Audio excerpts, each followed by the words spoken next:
Yo la famille, c'est Dazen alias l'escroc du game. On se retrouve aujourd'hui pour parler de 5 animés avec un héros qui cache son pouvoir et surprend tout le monde avec. Comme l'expression qu'il dit si bien, prends garde aux hérissons dans le buisson. Je viens de l'inventer à l'instant? Peut-être. On va débuter cette vidéo avec Ataraku Maou-sama. Alors celui-là, il m'a fumé. C'est une grosse parodie des isekai qu'on peut voir en temps habituel. Ça nous parle d'un roi démon vaincu par un héros dans une guerre opposant démons à humains. Après sa défaite, il s'enfuit avec son bras droit en ouvrant une porte vers un autre monde. Et il atterrit dans un monde humain moderne de notre époque. Mais ces deux beaux gosses se rendent vite compte que dans ce monde, ils ont perdu tout leur pouvoir. Du coup, ils vont chercher du taf. Et ils vont chercher du travail. Juste imaginez, un roi démon qui taffe au McDo. Eh, le frérot, s'il est licencié, ça va être un roi démon au chômage. C'est un animé vraiment trop drôle. Un bon truc pour se détendre. Et ce qui rend la chose encore meilleure, c'est qu'il y a aussi des combats. C'est extrêmement bien équilibré. Il y en a très peu. Mais quand il y en a, bordel, c'est juste épique. Vous allez crier « Ah !» comme moi là tout de suite. Donc si vous voulez vous taper des barres, et je parle bien entendu au sens figuré, car je ne vais pas vous conseiller de vous taper vraiment des barres. Cela serait vraiment très méchant de ma part et Daisen n'est pas méchant. Eh bien si vous voulez vous taper des barres et avoir des scènes de combat ultra badass, foncez voir l'anime non pas sur les barres, bien évidemment. Busso Shoujo Machiavélisme. Nomura est un étudiant qui s'est fait expulser de son ancien lycée à cause d'une violente bagarre. Le frérot va être ensuite transféré dans un nouveau lycée. Mais ce lycée est assez spécial. Les Japonais ont effectivement beaucoup d'imagination pour ce genre d'histoire. Il s'agit en fait d'un lycée où les filles disciplinent les garçons avec des armes pour les corriger. C'est un vrai truc de psychopathe. Dans ce lycée, on a un groupe nommé les 5 épées célestes qui font régner l'autorité dans l'école. Et vous connaissez les bails. Dans ce genre d'histoire, c'est soit le héros est un gros pervers qui prend du plaisir à se faire taper par les filles, ou alors quelqu'un qui s'oppose à elle et les défie. Et les défie.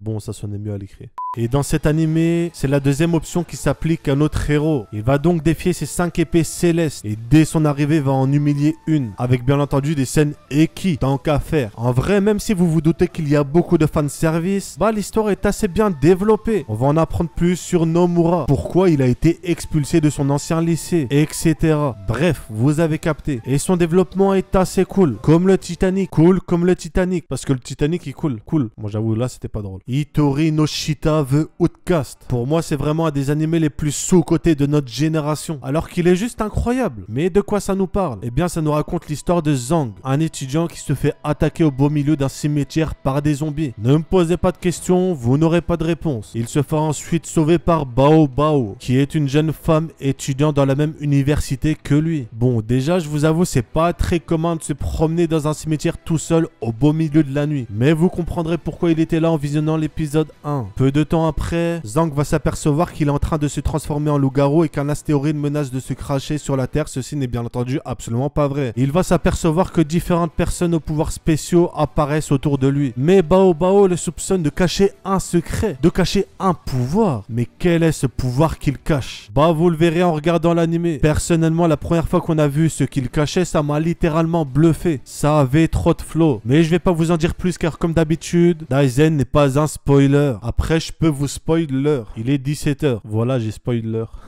Bref. Tensei Shitara Slim Data Ken. Là, on va passer à un animé, mais qui m'a vraiment surpris. De base, je pensais que c'était vraiment éclaté au sol. Mais le scénario est en fait vraiment bien géré. C'est un isekai assez simple où un homme du nom de Satoru va mourir poignardé dans la rue. Il se réveille ensuite dans un autre monde, mais en slime. Ouais, en slime. Et c'est pour ça que je pensais que c'était éclaté de base. Mais j'ai parlé trop vite car en regardant l'animé, j'avoue que l'évolution du slim est assez intéressante. Il a le pouvoir de tout absorber. Et il va même devenir tellement fort que presque personne ne pourra lui faire face, alors que c'est un slim de base. Et ce qui est assez cool, c'est qu'il prendra plus tard apparence humaine. Donc franchement, si vous voulez un petit isekai à regarder tranquillou, je vous le conseille. On termine avec Dragon Ball. Cela nous raconte quoi? Eh bien, cela nous raconte l'histoire de, effectivement, je suis littéralement en train de me foutre de votre gueule. Pouce bleu si t'as trouvé ça drôle. Bungo Stray Dogs. Là, pour moi, on est sur un gros classique. Cet animé est une vraie pépite. Une vraie pépito. Pépito, pépito. Pepito. On est dans un monde où certains individus possèdent des pouvoirs spéciaux et les utilisent à différentes fins. Dans cet animé, on va avoir une opposition entre des détectives d'une organisation créée par l'État contre la mafia portuaire. On va suivre les aventures d'Atsushi, un jeune orphelin qui a 2 doigts de mourir de faim. Au bord d'une rivière, il va se retrouver à sauver un homme qui essaye de se tuer, Dazai, un des membres de cette fameuse agence dont je vous ai parlé. Cet animé est juste incroyable. Dazai est mon personnage préféré. Il a vraiment trop de charisme et un très bon développement, surtout dans la saison 2. Pour Atsushi, lui, je vous spoil pas la nature de son pouvoir, mais il peut se transformer en tigre blanc, qui est le pouvoir le plus puissant du monde. Je viens effectivement de vous spoil son pouvoir. En vrai, vous inquiétez pas, c'est pas vraiment du spoil puisqu'on le voit dès le début. Vous risquez de vraiment kiffer l'évolution d'Atsushi au fil des épisodes. On a des antagonistes vraiment trop charismatiques. J'ai vraiment eu un gros coup de cœur pour cet animé, comme Kira avec elle. Parce que Kira, elle, crise cardiaque, coup de cœur. Quand tu fais une crise cardiaque, t'as un coup de cœur. Abonne-toi BG. Bref.